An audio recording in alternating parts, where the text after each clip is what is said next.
E começa aqui. Segunda Popular. Segunda Popular.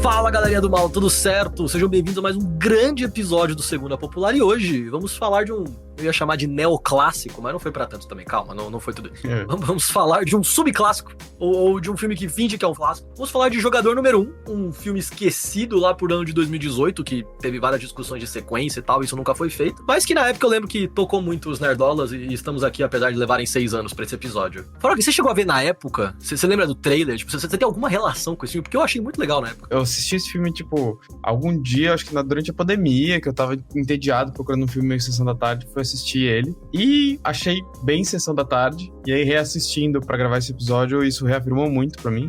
E é um filme bem Sessão da Tarde. Tipo, bem clichêzão, assim, jornada do herói, cheio de chavão e não sei o quê. Então, não tenho muito apego nem nostalgia com esse filme, não.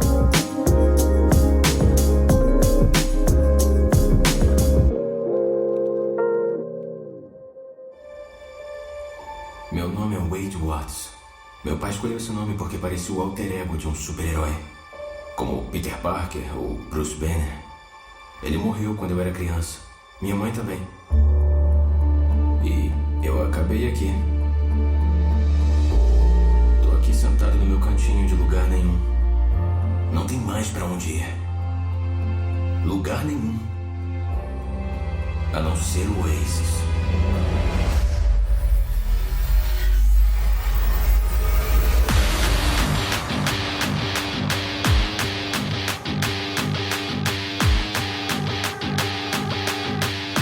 Acho que ele tem essa brisa de Sessão da Tarde, justamente porque ele é de Spielberg, que eu gosto de chamar o Spielberg às vezes de Senhor Sessão da Tarde. Acho que ele tem muito essa brisa. Tipo, pra quem, enfim, de cabeça quem não lembra, tipo, Tubarão, Indiana Jones, Jurassic Park. Eu gosto muito do filme do Tintin de 2008, tá? Um dia a gente vem aqui falar do Tintin de 2008, que só eu gosto, mas eu vou falar dele, eu vou obrigar o Frog. E Guerra dos Mundos, enfim, tem várias coisas, né? E a gente só resolveu fazer um episódio porque, ironicamente, o filme é de 2018 e o livro é de 2011, né? Mas eu acho esse filme, tipo, tristemente parecido com a nossa realidade. Cada vez ele lembra um pouquinho mais o que tem. E justamente esse filme de Sessão da Tarde, tipo, ele ignora todo o fato da pobreza e o fato de que as pessoas estão se perdendo pra internet e tal. Ele foca numa parte mais divertida, numa parte de videogame. Mas eu acho que a gente consegue puxar um assunto, assim, tipo, apesar de ser soft, eu acho que esse filme, ele é cyberpunk. Eu acho que esse é um filme que é isso que você falou. Ele não foca muito na ambientação distópica, mas ele é bem distópico, né? Onde o personagem mora é basicamente um lixão, tipo, meio que uma favela, lixão, assim, uma mistura.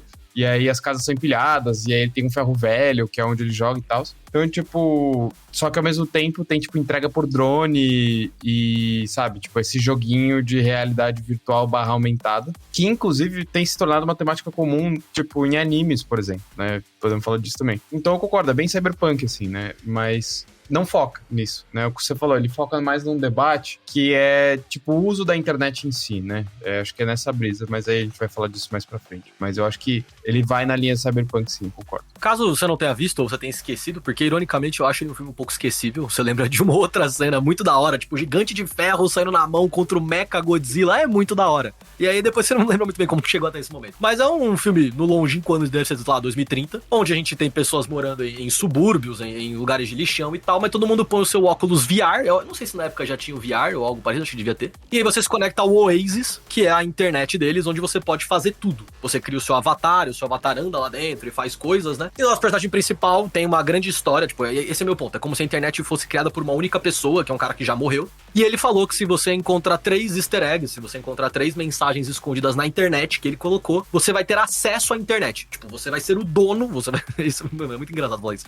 Você vai ser o dono da internet e você vai poder tocar o que você quiser e escolher como você quer fazer as coisas. E o nosso personagem principal, ele é um nerdola, e é muito interessante, porque ele captura muito esse sentimento de um menino de bom coração, que adora coisas meio que só ele gosta, porque ele é meio esquisito, e ele gosta de decorar as coisas, ele vê o mesmo filme 38 vezes, ele vê o documentário, ele sabe onde o maluco tava em 96. É interessante essa brisa, porque é pra se identificar com os nerdola da época, né? Só que aí, é isso, tipo, eu acho que esse filme ele é uma brisa de que ele não faz críticas, no final das contas. Eu não sei se tem uma crítica sincera ou alguma coisa anticapitalista ali. Mas sem querer, a gente consegue apontar umas coisas pra virar uma crítica ou pra virar uma análise. Uma brisa importante, que eu acho que é a primeira, e isso tem muito mais a ver com hoje, acho que na verdade cada dia mais tem mais a ver com isso. O Spielberg, o que ele tá vendendo pra gente é nostalgia. Porque a brisa desse filme é que, como ele tá na internet, tem vários personagens, e vários carros, e vários tiros, e várias armas, é tudo de coisas que existem na nossa ficção. Então tem uma hora que aparece o King Kong, o carro do moleque é um DeLorean do De Volta pro Futuro, aí ele pega a arma do Doom, enfim. Toda hora é um show de referências na sua cara, né? Pra você pausar cada frame e ficar falando, pra ter os vídeos de 64 coisas que você não viu em tal filme. E na verdade isso vai pra uma linha que eu acho curiosa, de que nostalgia vende. Primeiro que nostalgia vende, mas é até maior, tipo, a nostalgia que é vendida não é pra mim ou pro Frog, porque nós estamos aqui, os millennials, na casa dos 30 anos, a gente não viu Jurassic Park no cinema, Jurassic Park de 91. A gente não viu nenhum desses filmes de Volta pro Futuro e tal, a gente foi ver quando a gente já era mais velho, quando a gente era adolescente, e quis se apegar a uma cultura nerd, vamos dizer assim, né? Mas ele não pertence à nossa época. Só que ele é muito vendável, né? É muito curioso isso, assim, tipo, a gente pega esses últimos 40, talvez 50 anos de cultura pop, assim, faz um bolão chamado nostalgia, e eu tô até fazendo falas pausadas hoje, porque eu tô entrando muito em conflito com o nerdola, que habitou o meu corpo até os 25 anos. Eu acho que até os 25 anos eu era muito nerdola, assim. Fui ver Vingadores no cinema e os caralho. E hoje é meio curioso, porque é uma coisa que parece que não me pertence mais, assim. É uma relação esquisita que eu tenho. Tipo, é legal, eu gosto, eu continuo vendo anime, mas, sei lá, tipo, não é um estilo de vida, sabe? Não é uma coisa que eu tenho muito orgulho de falar pras pessoas, não é uma coisa que eu visto uma camisa pra dizer que eu gosto. Só que esse filme resgata muito esse sentimento, assim, de olha como era bom quando você era criança, você podia ver TV, sabe? 5 minutos de filme, eu comentei com a minha namorada que é tipo, cara, esse filme ele vomita referências nerds e referências, tipo, chavões em cima da audiência pra todo mundo ficar tipo, haha, que legal, que descolado. E tipo, eles usam um vocabulário muito artificial, nerdola, sabe? É muito forçado. E esse é o ponto, assim, isso é uma coisa que me incomoda muito nesse filme, assim, ele é muito forçado, ele claramente é forçado e claramente tinha tipo uma equipe de auxiliares de produção de cultura pop colocando 1 milhão de referências novas e antigas, então, tipo, tem, ao mesmo tempo que tem isso, né, De Volta pro Futuro, tem a referência do Overwatch, aí tem não sei o quê, e, cara, tem uma hora que cansa, assim, sabe, tipo, que perde sentido, e é muita animação o filme, tipo, eles tentam misturar, tipo, o máximo possível isso das pessoas e animação, mas fica tosqueira, eventualmente cansa também. E, assim, eu acho que tem uma questão desse filme, que eu acho que é isso, eles tentaram pegar na nostalgia de todas as gerações que existem, sabe? Então, tentaram pegar na nostalgia de geração que assistiu De Volta para o Futuro, pegar a nossa geração que, enfim, millennials, que, tipo, anos 90...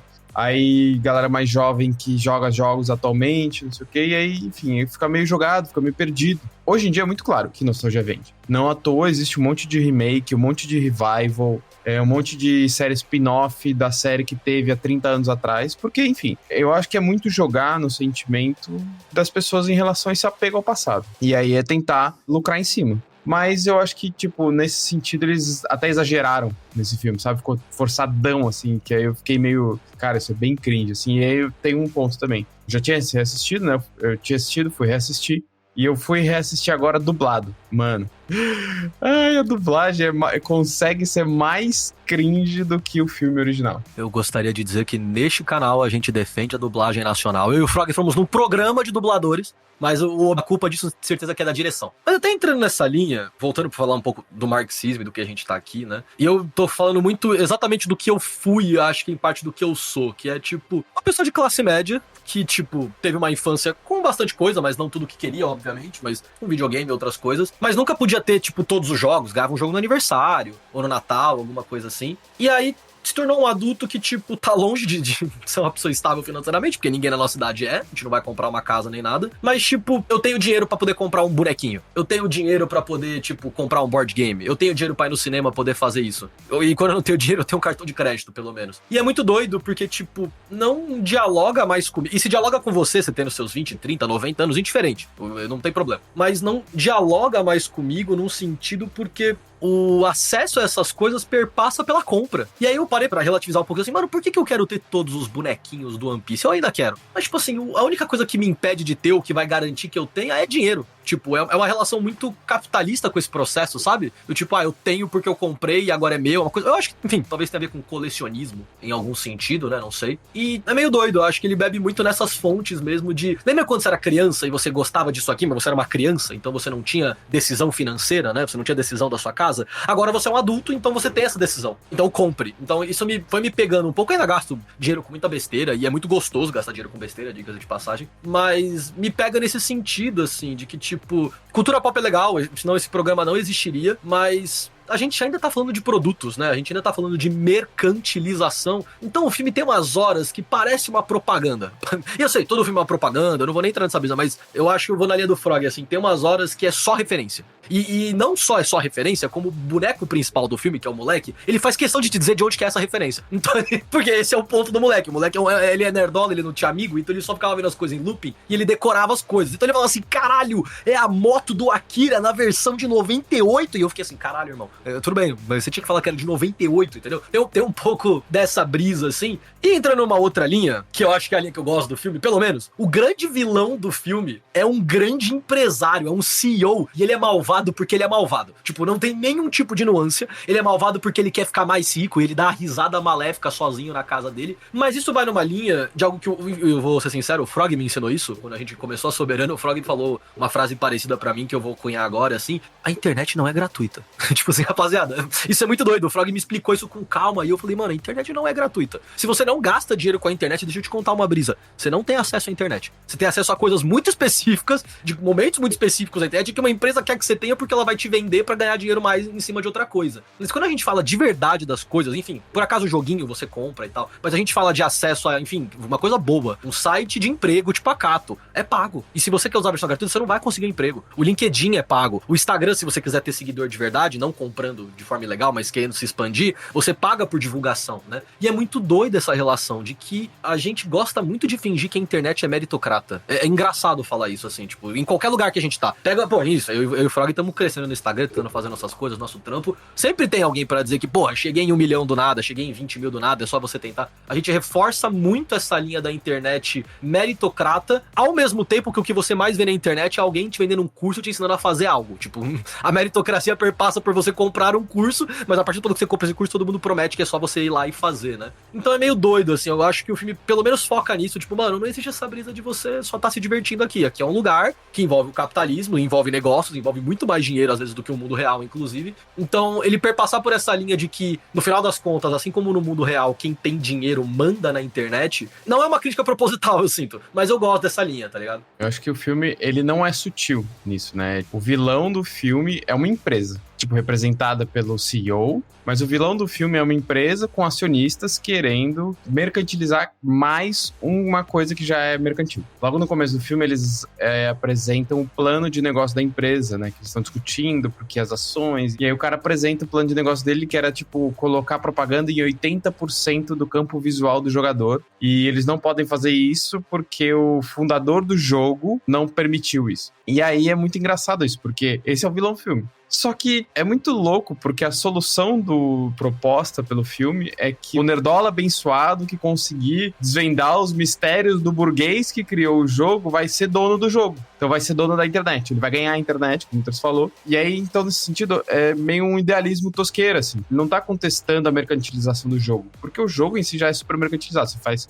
compras dentro do jogo, se você perde coisas do jogo, você perde coisas na vida real, tipo, de dinheiro mesmo, essas coisas. E a solução do filme não, em nenhum momento perpassa isso, né? Enfim, ao longo do filme. Ela perpassa só você ganhar o joguinho de ser o maior nerdola, ser o nerdola abençoado, né? E é muito louco isso, porque, tipo, tem essa questão que você falou da meritocracia, e eu acho que, tipo, isso é sutil no filme. Mas é a regra geral do filme, que é, ganha o jogo quem tem dedicação integral àquilo. É muito fácil você crescer na internet quando você tem a estrutura da sua vida monetária, seja o que for, para a sua vida ser aquilo, né? É muito difícil, por exemplo, enfim. E é uma das dificuldades que eu e o Terço a gente sempre tem, assim, no nosso convívio, assim, de gravar os episódios. Que é, mano, tipo, pô, é muito foda você ser criador de conteúdo quando você tem um trampo, CLT, normal, tipo, expediente, e aí você tem que chegar em casa do seu trampo e gravar conteúdo, tipo, recorrentemente, cotidianamente, ou, enfim, né, com a periodicidade que você conseguir, pra que seja atualizado, né, nas tendências, que seja da maneira correta, que seja do assunto que tá rolando, porque não é só gravar, aí você tem que editar, aí você tem que soltar o conteúdo, e aí você tem que acompanhar os números, aí você tem que ver os resultados, não sei o quê. Então, tipo, é muito engraçado porque a gente tá acompanhando um personagem no filme que a vida dele é sair de casa pra ir jogar o joguinho e voltar pra casa. E, tipo, ele mesmo fala que ele não tem dinheiro no começo do filme, aí ele ganha dinheiro quando ele consegue o primeiro prêmio lá, mas é muito fácil, assim, você ser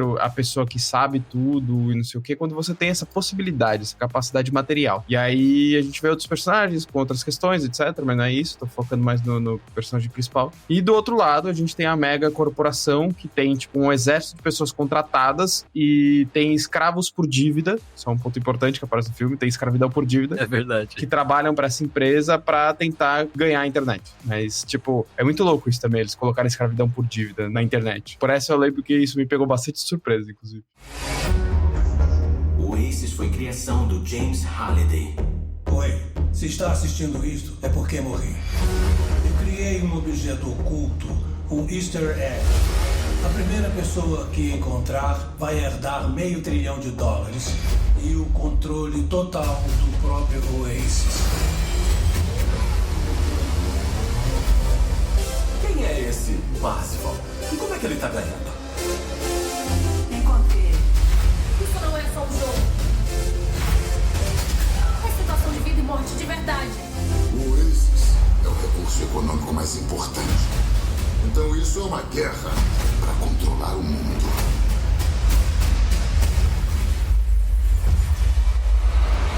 Bem-vindo à rebelião.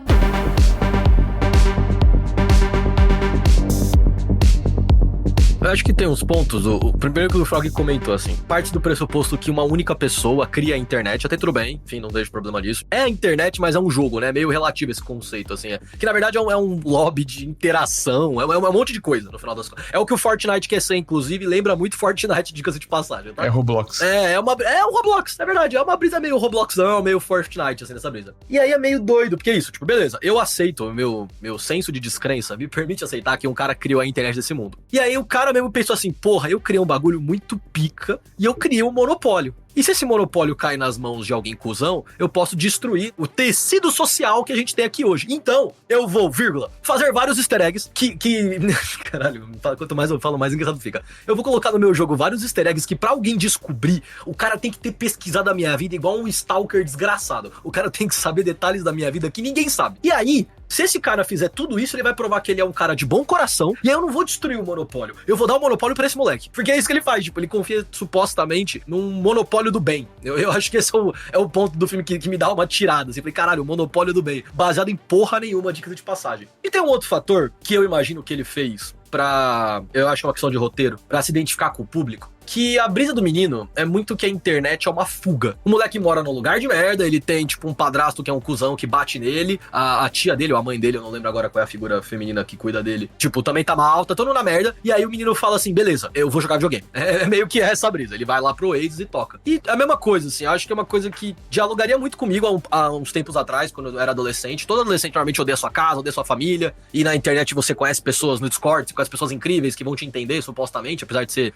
a logo de um guaxinim, mas tudo bem. E eu acho que isso já é uma brisa um pouco mais perigosa, vou ser muito sincero, assim, não acho que o filme é perigoso nada desse sentido, mas eu fico assim, mano, rapaziada, se você odeia a sua família, de verdade, se você tem um lar problemático, é psicólogo, é conselho tutelar, é outras coisas mais a ver com a nossa realidade, e parte do problema é que eles são pobres, ali, entendeu? Então parte do problema também é a realidade capitalista. E é isso, o moleque mora em cima de um monte de trailer empilhado, e a única coisa que ele consegue fazer pra fingir que ele não vive isso é o Oasis, né? Isso a internet também faz. Voltando, inclusive, na linha meritocrata, falando de dinheiro, tipo, a gente tá gravando isso aqui em outubro de 24, né? Então já é, tipo, poucos anos depois do filme, mas já fala muitas coisas. Mano, a gente passa por uma epidemia de tigrinho no nosso país. É assustador o que o Tigrinho fez com o nosso país, assim, com joguinhos de cassino. E é uma coisa no sentido de, não é meritocracia, não sei se alguém acha que vai ganhar no Tigrinho porque é mais inteligente que alguém, mas é muito essa relação de tipo, aqui existe um conceito todo gamificado e divertido, e com sonzinho e com coisinhas, pra você tacar dinheiro da sua vida real, pra você perder tempo e dinheiro da sua vida real, né? Então, eu acho que a gente não tem primeiro, a gente não tem uma relação decente, vamos dizer assim, com a internet, mas principalmente a internet me parece muito mais agressiva e destruidora de pessoas na periferia do capitalismo. A gente tá muito mais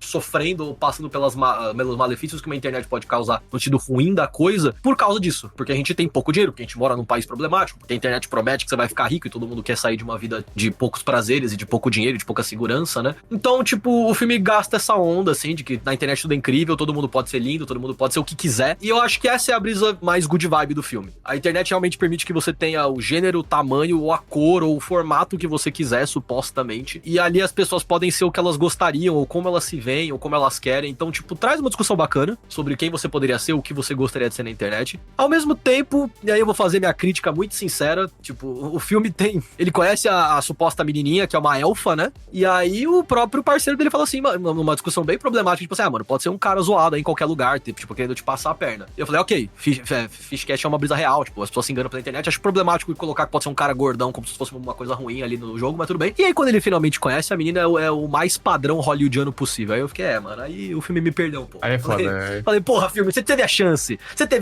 caralho. Olha que acontece, ela tem uma cicatriz no rosto. O filme quer me convencer que ela é feia e que ela não é o padrão, porque ela tem uma cicatriz que não dá pra ver. Aí eu fiquei, filme, aí você me perdeu, filme. Você podia ter feito um bagulho muito da hora, tá ligado? Podia ter colocado uma pessoa realmente fora do padrão pra gente trazer uma discussão decente. E não tinha. Aí eu fiquei, a gente tá em Hollywood, ainda é o Spielberg, vamos ver ET, tá ligado? Eu acho que esse filme cai numa discussão que é muito comum na comunidade de software livre, que é uma certa idealização do papel do que poderia ser a internet se ela fosse livre. E aí, livre tanto no sentido do que a galera de software livre compreende como livre, mas, tipo, livre das amarras do capitalismo. E aí, o ponto é que eu acho que tem um grau altíssimo de idealização, porque a internet não poderia ser nada. A internet, ela é. A internet é um produto criado em pleno capitalismo do século XX e, enfim, foi se desenvolvendo a partir dos interesses da burguesia que controla essa internet. Então, tipo, a gente não pode esquecer que existe uma burguesia que detém propriedade sobre a internet. A internet não é uma coisa etérea que surgiu, não é um recurso natural que a gente encontrou magicamente, sabe? Ela é uma coisa criada por pessoas que têm donos. Não é um dono singular, que nem nesse filme que tem um dono da internet, ou sei lá, 2 donos. Mas a gente vê isso com os monopólios das redes sociais, né? Com os grandes monopólios das redes sociais, com os grandes monopólios de provedores de internet, seja, por exemplo, Meta, que é dona do Facebook, Instagram, WhatsApp e várias outras coisas menores, ou a própria Google, que é o maior monopólio. Mas, recentemente, a gente teve, tipo, empresas de jogos processando a Google e a Apple por ter que pagar taxa para o jogo estar disponível para ser baixado nos telefones. Isso não faz o menor sentido, assim. E, enfim, aí teve processo contra monopólio e tal. E essa é a realidade, assim, da internet e meio capitalismo, e a gente vê algumas experiências socialistas, né, que ainda se mantêm ativas na tentativa de combater a internet do jeito que ela é, criando alternativas, etc. E aí eu acho que esse caminho é muito mais real e material, assim, de como a gente pode combater a instrumentalização da internet em prol do capitalismo para criar, a partir da internet capitalista, um novo tipo de relação com a internet. Não acho que ainda se desenhou uma solução viável, eu acho que só, tipo, talvez menos americanizadas, mas não necessariamente uma solução. Mas, enfim, eu acho que a gente tem que tomar cuidado porque esse filme cai nesse idealismo, assim, de tipo, se o nerdola true, né, se o nerdola abençoado ganhar a internet, aí tá tudo bem, a internet permanece linda, maravilhosa como ela estava, como ela sempre foi, porque ela foi idealizada pelo fulano assim, e se cai na mão das empresas capitalistas, malvadas, que só querem lucro, aí a internet vai degenerar. Cara, a internet já é degenerada. Tipo, pensem assim, vocês estão nas redes sociais, o quanto de propaganda vocês não são jogadas na cara quando vocês vão usar qualquer software no celular, qualquer rede social. Não é só mais a TV, porque antes a gente era muito pautado pelas propagandas de TV e no máximo, tipo, outdoors na rua. Hoje em dia, a quantidade de propaganda que a gente vê no nosso dia é tremenda. Assim, eu lembro que tem umas pessoas que fizeram uns cálculos assim, mas assim, pensem que se você usa a internet, se você usa a rede social, se você usa, tipo, celular para comunicação, você, tipo, quanto de propaganda você não é jogar na sua cara que você não tem o que fazer. Você tem que esperar passar para apertar o xizinho e pular. Enfim, eu acho que isso é uma reflexão importante, porque esse filme é idealista nesse sentido e pouco propositivo, né? Ele não tem nenhuma proposta real, ele é só, tipo, idealista. Então, eu queria trazer essa discussão exatamente pra gente tomar cuidado com uma certa idealização do que é a internet, o papel da internet, etc. A gente já teve essa discussão sobre ciência, mas a internet, assim como a ciência, ela tem um objetivo, ela tem um caráter, no sentido de ela não é neutra, ela não é só uma coisa que existe, uma ideia abstrata. É aquela história de quem paga a banda escolhe a música. Uma ressalva que eu faço porque eu vejo muita abstração idealista nessa discussão, seja da galera de software livre, ou seja a galera tentando, tipo, idealizar uma internet, tipo, segura, uma internet que respeite sua privacidade, etc. Isso não existe. No capitalismo, só de você estar usando a internet, você já tá sendo espionado. Mano, não consegui pensar em nada agora, mas acho que daria falar um episódio mais da internet em si. E aí, lembrando, tipo, é isso. Eu e o Frog, a gente usa a palavra internet por uma questão de didática e de facilidade. Deixa eu explicar uma coisa muito simples e rápida. Você não acessa a internet. A internet é um conceito. A internet não existe. O que a gente faz é o seguinte: a gente paga a mensalidade por uma empresa telefônica. Começa por aí. A gente paga a mensalidade por uma empresa telefônica. E ela nos dá o direito, e o equipamento ali no caso, pra gente acessar sites privados. A gente acessa, então, o Facebook, a gente acessa o Instagram, porque assim, beleza, o Facebook morreu. Não, a gente usa o Instagram, caralho, é do mesmo bilionário. Então nós vamos acessar o Instagram, nós vamos acessar o WhatsApp, que também é do mesmo filho da puta. Nós vamos acessar o Discord, nós vamos acessar coisas que são literalmente produtos de empresas privadas. Alguns você tem que pagar pra usar, tem várias coisas que você tem que pagar pra usar. Outros você não tem que pagar porque nós nos tornamos o produto. Então, na verdade, a gente só tá dando dinheiro pra uma empresa pra ter acesso a coisas de outras empresas pra gente utilizar. Mas Terça, e se a gente fizer o nosso YouTube? Sim, gente, beleza, a gente não vai fazer o nosso YouTube. Vamos ter uma discussão sincera aqui, entendeu? Não hoje, isso não vai acontecer. Não tem sentido a gente discutir por que a gente vai criar um YouTube da esquerda, porque eu já escutei isso, e eu escuto isso até hoje, é uma coisa muito doida. Eu falo assim, gente, pra quê? Qual é o objetivo do YouTube da esquerda? Aí vai ter só os vídeos de quem apoia o YouTube da esquerda, vai ter só a gente lá, também não tem esse contexto. Apesar do filme ter uma brisa na reta final de, assim, não sei se é uma revolução popular, não sei se eu posso usar esta palavra, mas tem uma micro-revolução ali, você vê, tipo, eu acho divertidíssimo que eles estão numa van, lutando na internet, enquanto as pessoas na rua também estão lutando, tipo, todo mundo na esquina da sua vida tava naquele momento da internet, pra, tipo, vencer o cara malvadão e ajudar o moleque a ter essa relação, né, uma coisa bem, tipo, good vibes, né, tipo, as pessoas na internet são bondosas por si só e vão se ajudar pra um único cara que elas não conhecem ter acesso a um monopólio, mas ele vai fazer bem pra todo mundo, né, tem muito essa relação. Mas pra gente fechar esse conceito, acho que tem duas mensagens mais finais que eu queria puxar, assim, daí eu deixo o Frog fechar mesmo. Primeiro que, assim, a vida real, o Mark Zuckerberg não deixou um easter egg no Facebook pra gente achar e virar dono do Facebook, não existe esse conceito, pelo contrário, tudo que o Mark Zuckerberg faz, ele faz pra ficar mais bilionário, né, então beleza, o filme tem os bilionários ruins, mas o filme vende a ideia de um bilionário bom ali no comecinho, um visionário, né, então essa parte a gente pode cagar. E eu acho que tem um fator final, justamente por eu me ter me identificado tanto na época com o menino e hoje ter me descolado um pouco do universo nerdola, vamos dizer assim, né, eu falo sobre isso nos filmes que a gente comenta, outras coisas. Gente, é muito da hora decorar coisa, eu sei, eu decorei muita coisa na minha vida, diga-se de passagem, né, eu acho que a crítica que a gente pode fazer ao menino, e isso, enfim, o filme deu certo, né, mano, para além de decorar, né, para além de saber os anos que o autor lançou tais coisas,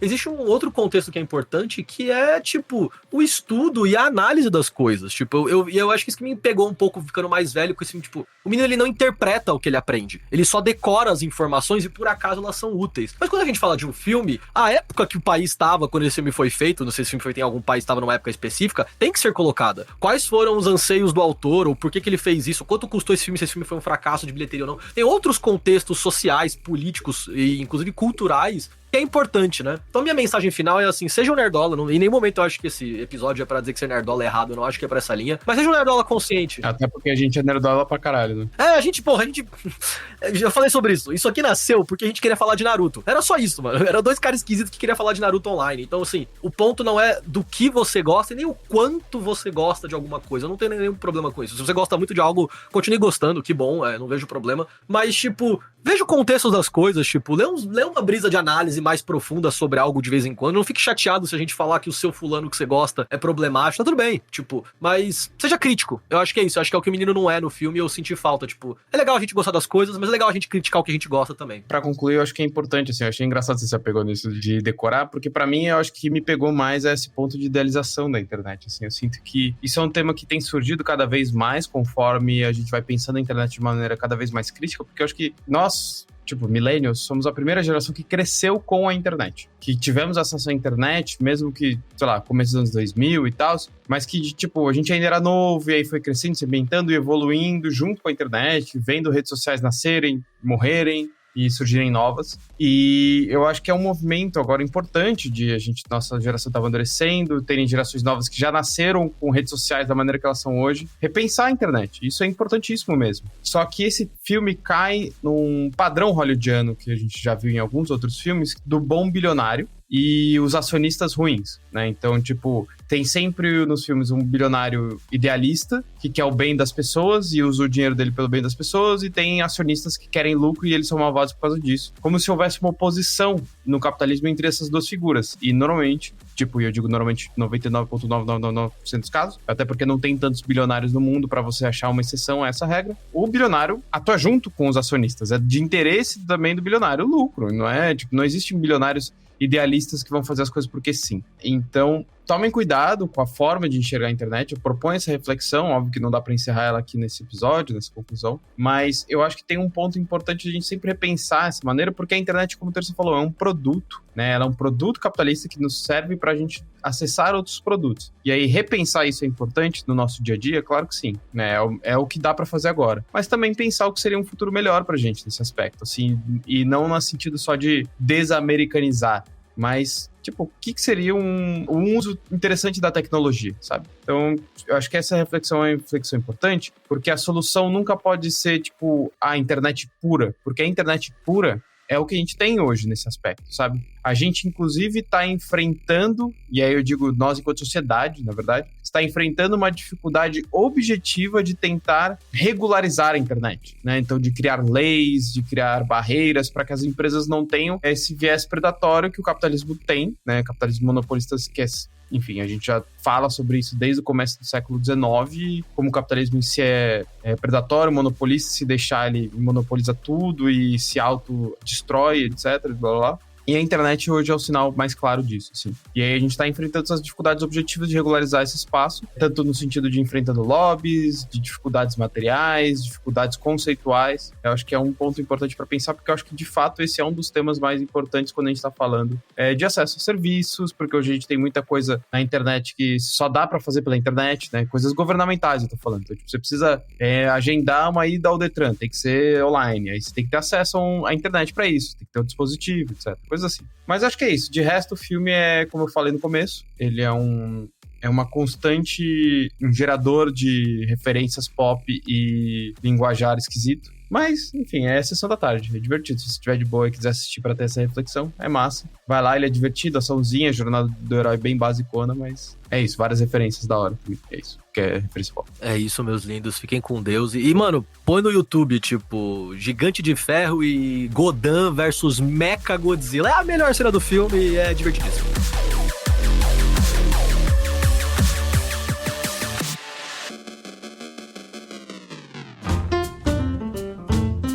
Bom, então muito obrigado por terem ouvido esse episódio, mais um episódio do Segunda Popular aqui com a gente. Eu queria sempre lembrar que nós somos um coletivo de marxistas-leninistas, de produtores de conteúdo na internet, e você pode achar todas as nossas informações aqui no link ao lado, se você tá no Spotify, se tá qualquer outro agregador, ou só pesquisar Soberana, tem nos links também nos nossos Instagrams e tudo que vocês podem encontrar lá. Então, obrigado por ouvirem mais esse episódio do Segunda Popular. Não esqueça de seguir as redes sociais do podcast para acompanhar nossos lançamentos futuros, e também acompanhe nossas redes sociais aqui, né? Eu sou o Frog, quem tá falando aqui comigo é o Terça, nossa produtora é a Ana, nosso editor é o Nate, então siga nossas redes sociais também, acompanhe nosso conteúdo e também não esqueça de avaliar o nosso podcast e seguir nas plataformas de áudio que você escuta.